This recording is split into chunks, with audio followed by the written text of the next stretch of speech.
Good morning, everyone. Today we are going to go over some puzzle tools on the 7th day of the 12 days of learning. Here's the bit.ly link that you can use to access this slide deck.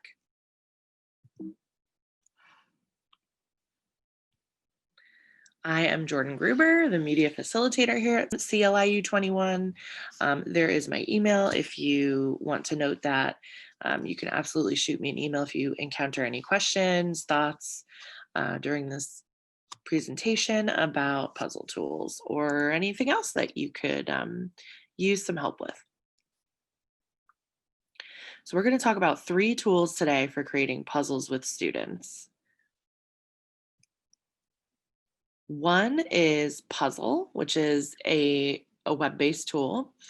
One is the Puzzle Maker from Discovery Education, also web-based, and EdPuzzle, a third web-based tool, which is more of an interactive video tool. So we're going to go over Puzzle first. And with Puzzle, you can build multiple kinds of puzzles custom to your curriculum for students.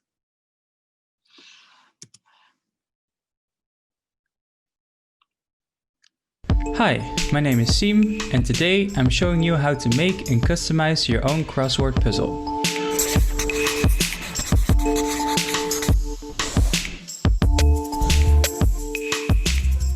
We're going to take a look at the basics and premium features.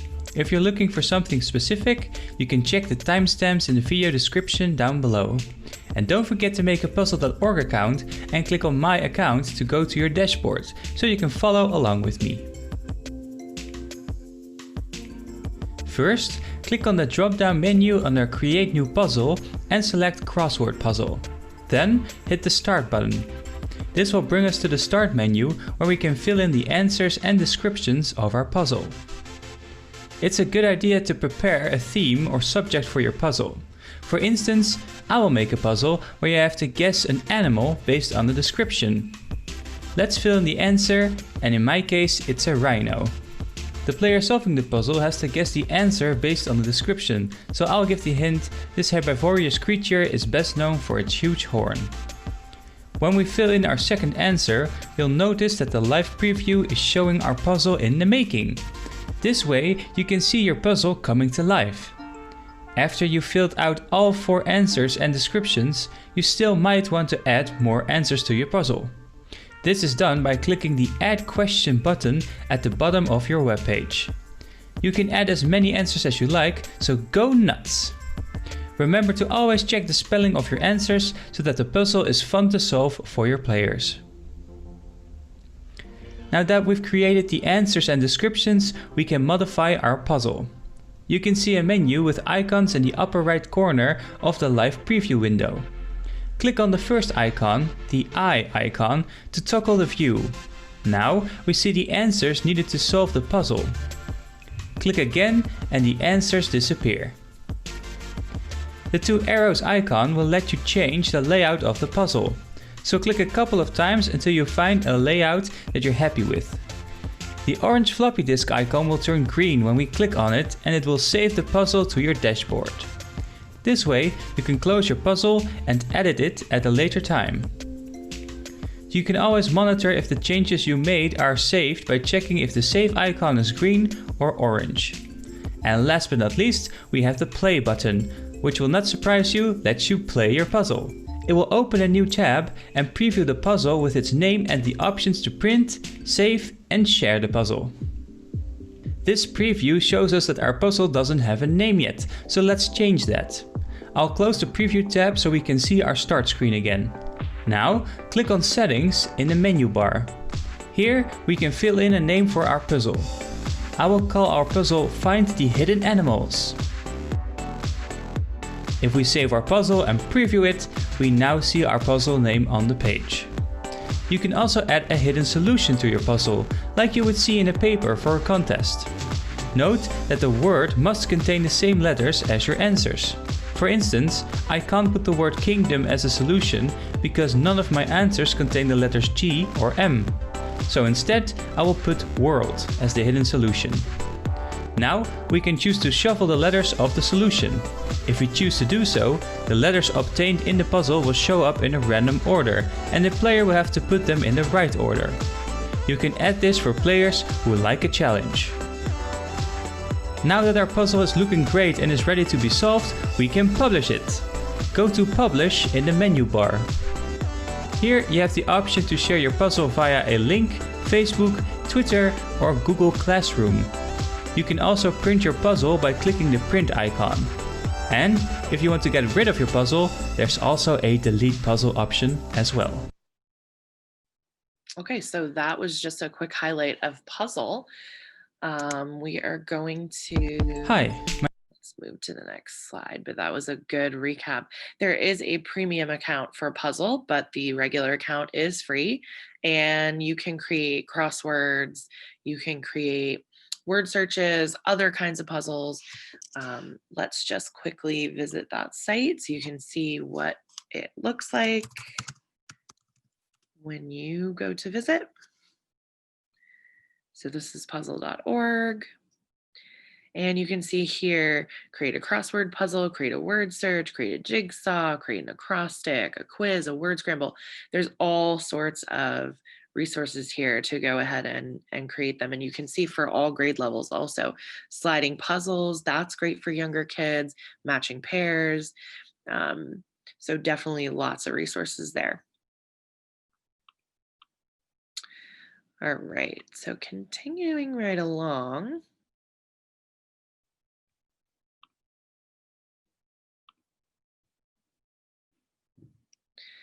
Puzzles on Discovery. We're going to watch a little video on that as well. We're going to skip ahead to the puzzle part. So I use this with the lists of vocabulary because it's no fun just to memorize spelling. But this is the various kinds of puzzles that you can make. There's many kinds. I generally use word cross for the very young students who are just learning how to read. They're just learning to recognize letters. You can start out with really simple ones that are only 5 letters across and 5 letters down. And they're looking for words like CAT to circle the words. As they get a little bit more comfortable reading, you can make the crosswords or the word search puzzles more complicated and have them going backwards and forwards in all different directions. But the kids love doing the word search puzzles. Korean kids just, I think their older brothers and sisters do them, so they see their older brothers and sisters doing them and they feel like when you hear the definition, We're just going to jump ahead a little bit. Which is what they need to do for their tests. So let's go to the crisscross tab and we'll make a puzzle. Step 1, enter the title. We're going to call this the space puzzle, space crossword. Okay. And enter the number of squares. This is how big do you want your puzzle to be. I'm going to make it a small puzzle because we're just doing a small puzzle today to demonstrate. If you have a lot of vocabulary words and you need more space, you can mess with the width and the height to make it bigger, especially at the end when the puzzle is created. Sometimes if it can't fit all the words in, it will say 3 out of 4 words used or 14 out of 15 words used, and by maximizing the width and the height, sometimes you can get those other words in. It's not necessarily, it can be helpful to change that and mess with that depending on what your needs are. But the step 4 is where we're going to enter the words and clues. So I will do Earth. Now this is what the students are going to have to spell, E-A-R-T-H. There will be empty boxes that correlate with the puzzle using E-A-R-T-H. Now space and then the clue. Clue will say the planet where we live. Planet where we live. And then I'll do Mars, space, our neighbor planet. It is, oops, small and red. Now, you'll see that it went down 1 line, but that's not a new clue because I didn't hit enter. It says 1 line, 1 clue, but if the clue is long and it goes down naturally, it is all still included as 1 clue in the puzzle. You have to actually hit enter to make a new line to prompt a new spelling word. So I'll go down 1, hit enter and go down 1, and then we'll do moon. It is white. It is not a planet or a star. Okay, and then we will do a sun.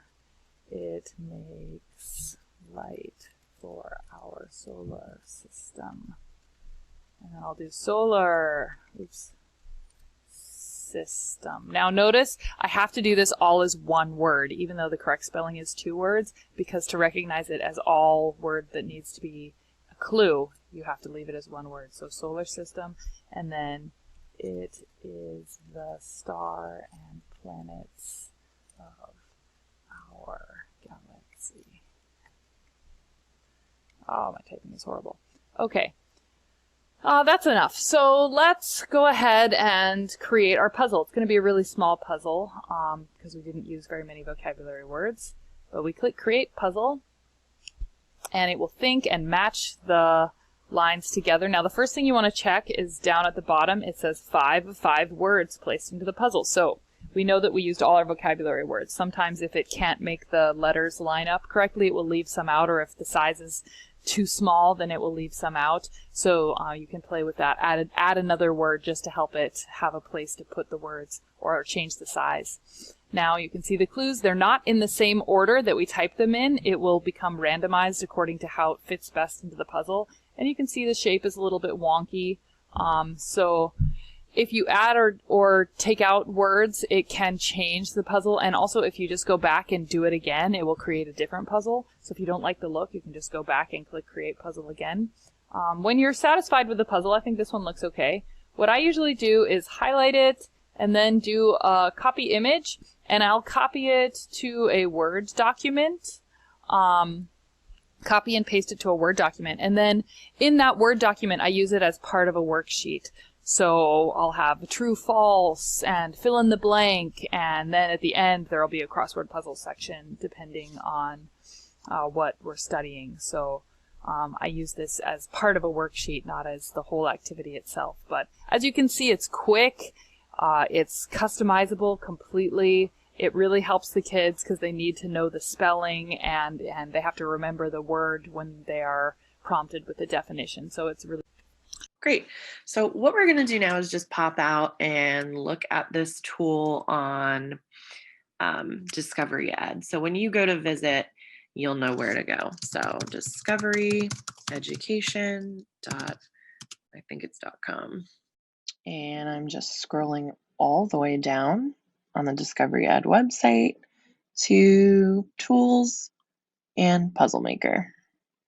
So this is what we saw in the video recap, and she did show us the crisscross puzzle maker, but you can do much more than that. Here's the word search, double puzzles, fallen phrases, which is fun and you don't see very often. So that's something different to do. Math squares, there's a good math activity.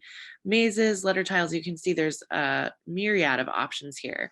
So really good tool from Discovery Ed. It's free, and as you heard in the video, she just highlights all of those once they're created and pops them onto a Word document.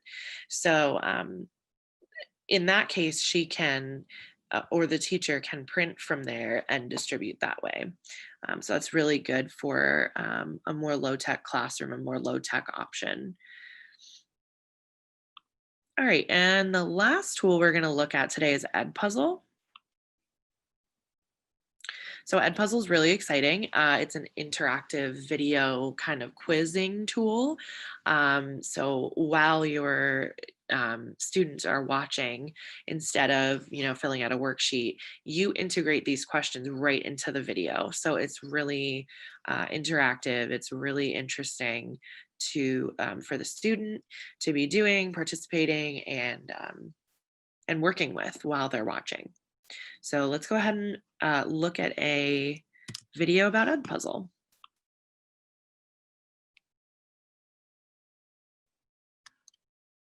Puzzle is your missing piece. With EdPuzzle, you can choose from the millions of videos available from YouTube, National Geographic, TED Talks, Khan Academy, and more. You can also reuse ready-to-go video lessons made by other teachers or upload your very own teaching video.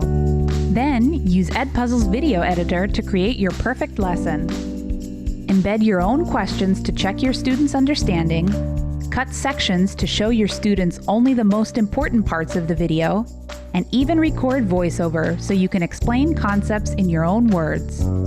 Once you've finished, you can assign it to your students in just one click and prevent skipping to make sure your students don't miss a thing.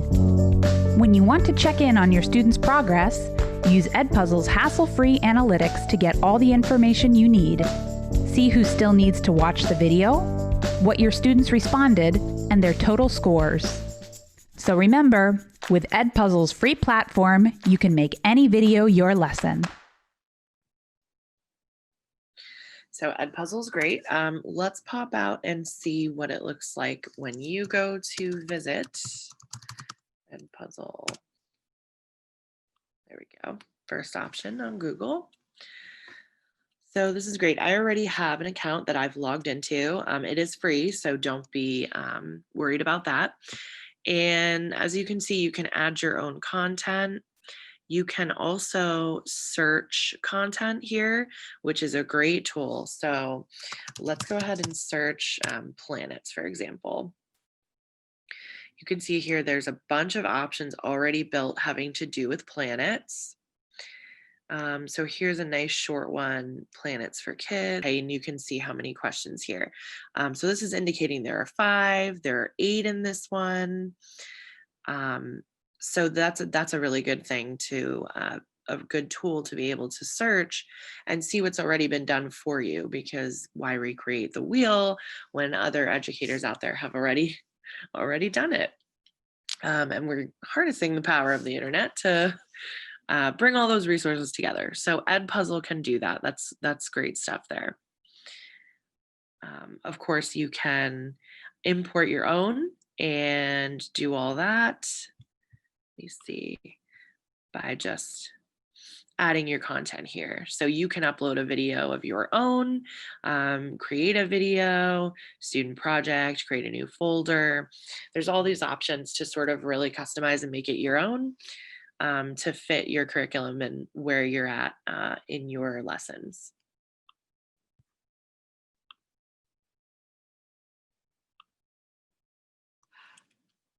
Some things to consider before picking a tool: access. So will students without internet still be able to participate? This is where Puzzle.org and the Discovery EdPuzzle Builder are so great. You can just print these out and distribute to students. It's a paper activity, so there's no Wi-Fi connection needed for that, obviously. Whereas EdPuzzle, of course, you would need that connection. So that is definitely something to consider, as we always are considering. The end goal here: are you looking to review material or give a more formal quiz? EdPuzzle is a great way to give a more formal quiz. You could also just use it as sort of a formative assessment.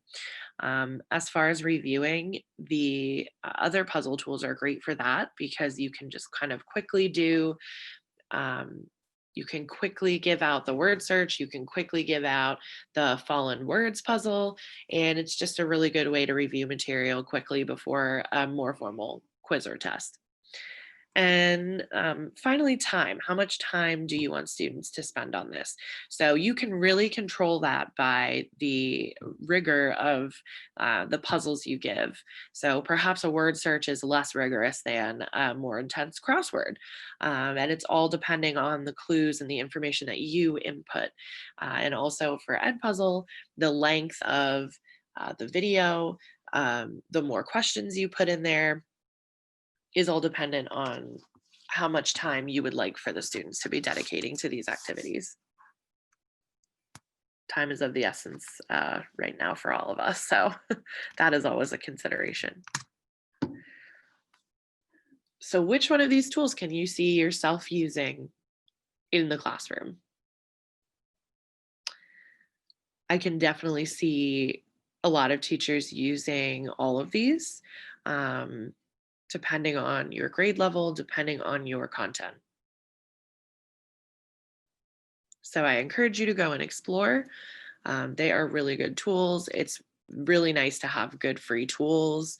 out there to be able to use as reviews, as kind of even quiz tools. It's nice to have. So thank you very much for coming today. If you have any questions, I'm going to have my email up there on the screen again, and our website, cliu.org. Feel free to visit and check out our other trainings also while you are there. Have a good one.